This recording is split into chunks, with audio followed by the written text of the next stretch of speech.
Right, we want to remove the foot peg. This is a 17mm wrench. And remove the shift lever. This is a 13mm wrench.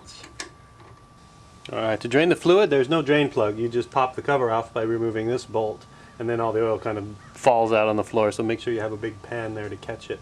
I covered up the shaft that holds on the foot peg and the shifter shaft with plastic wrap to keep them from getting oily.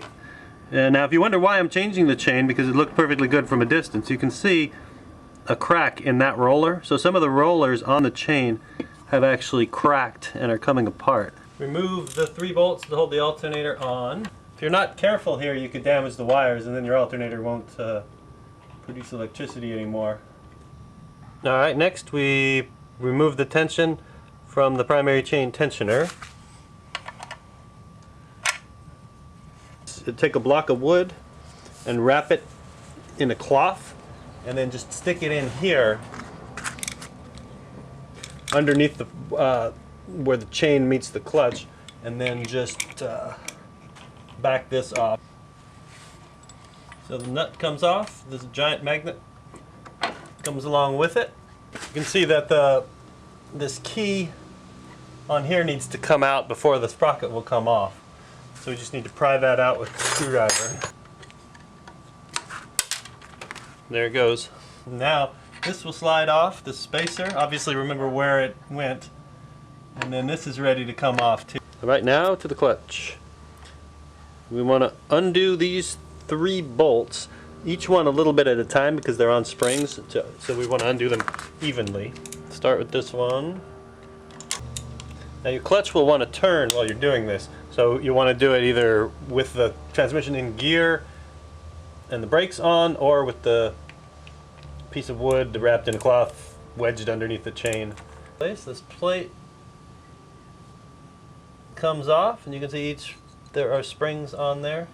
We can start taking the clutch pack out now and remove the push rod from the middle of the clutch and put it in a safe place. Now there is also a ball bearing. There's a ball bearing that goes between that rod and the rod from the transmission. Now there's a spring washer that goes around here, and that's what holds the clutch hub in. So I'm just going to remove that. Alright, that's out. Here we go. So now the whole thing just slides right out. Ta-da! I talked to some experts about this. This is the wear that we see here, and they've said it's the worst that they've ever seen. And it could be the result of really quick starts, you know, revving it up and popping the clutch, or it could also be a result of keeping the bike in gear and holding the clutch in at a stop instead of being at neutral over the course of 20,000 miles. Now, I did not buy a clutch puller, so we're going to see how hard it is to get the clutch hub out. Now in my case, I don't care if I destroy it because I'm going to replace it anyway. That one's too far gone to be fixed. Alright, to remove it, you put the bike in gear, put your foot on the brake, and then just turn it this way. Alright, I said this before, I'll say it again. If you do this to your clutch hub, you will destroy it. Let's see what happens. Haha! So, as you can see, I won't be using that again. Alright, well, we're in here. I'm going to change this seal, replace it with a new one. That is between the clutch and the drive chain, the front sprocket. Alright, so take that off. These ridges are pretty sharp. Royal Enfield actually makes a tool that covers over this to protect the delicate rubber from getting scratched by these ridges. I don't have that tool, so I'm going to use a little bit of Scotch tape. Okay, I put a coating of silicone gasket sealer, just a thin coat on here, and then grease on the actual rubber seal itself. So now we'll just put it on there, and then fit the bolts back in, and then take the Scotch tape off. This is the clutch hub I got from EnfieldGear.com. They balanced it and they machined it, so it's supposed to work better than a standard clutch hub would work. And there is a clutch basket that comes with it. 40 foot-pounds of torque is the magic number for this nut. So you want to put your foot on the brake, torque it down to 40 foot-pounds. Fortunately, this is pretty light. There's no strain on your body to hold it up and get it in place. The tricky part will be getting it. There we go. There was no tricky part. In the front, you got to get the front sprocket to match up with the grooves. There we go.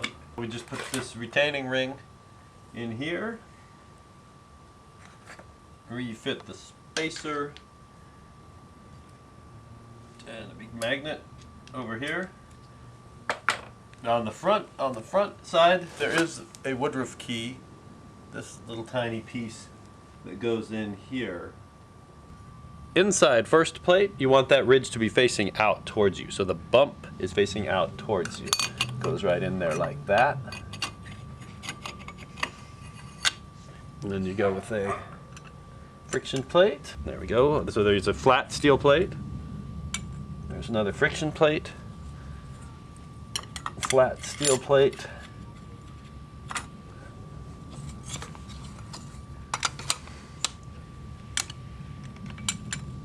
Friction plate, and then another friction plate with a bump on it. So this time you want the bump to be facing towards the motorcycle. So you take it with the bump and put the bump facing inward.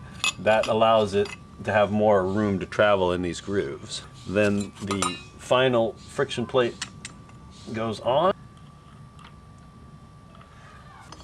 That's what the clutch springs are going to press against. And then there are 3 more places to put springs on the plate that goes over that. So I'll just put the 3 regular ones on there and the 3 heavy-duty ones on this plate. All right, you have to overcome the spring tension in order to get these bolts to go in here. What I've been doing is I press on it with my knee and then my thumb of one hand, and then I just get them started by hand with my other hand. Obviously you don't want to cross-thread them or you're doomed.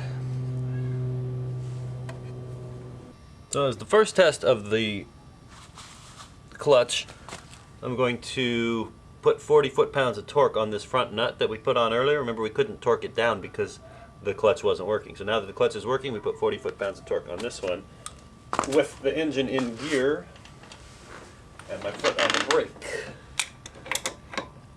All right, next we adjust the primary chain to have 1/2 inch of play.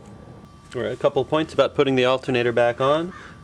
There are spacers that go behind it. These are not the stock spacers. If you're putting in an aftermarket alternator, you're going to have to use washers to position it in the proper place and make sure that there's clearance behind here between the chain and the back of the alternator. Important thing is that the main wire that goes out the back of the primary case comes off the top from the front. So it should come off the top from the front so that there's no way it can get eaten up by this chain. But I'm going to install a new gasket here just to make sure I have the best possible seal. Reinstall the cover.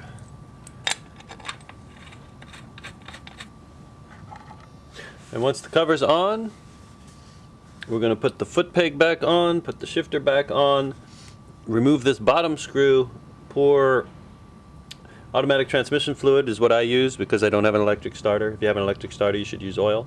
But pour some automatic transmission fluid in here until it runs out of this hole, and that means you're full. And this is how to adjust the clutch. I'll start out by taking the play out of the, or taking the tension out of the clutch cable. Alright, on the transmission, you want to open up the little door on the side. Loosen that up, the lock nut, and then tighten the bolt down until you feel it make contact. Back it off a 1/4 turn and then tighten down the lock nut. Alright, then put the little plate back on. Next go back to the clutch lever, and we want to adjust it so that there's about a quarter of an inch to an eighth of an inch of play.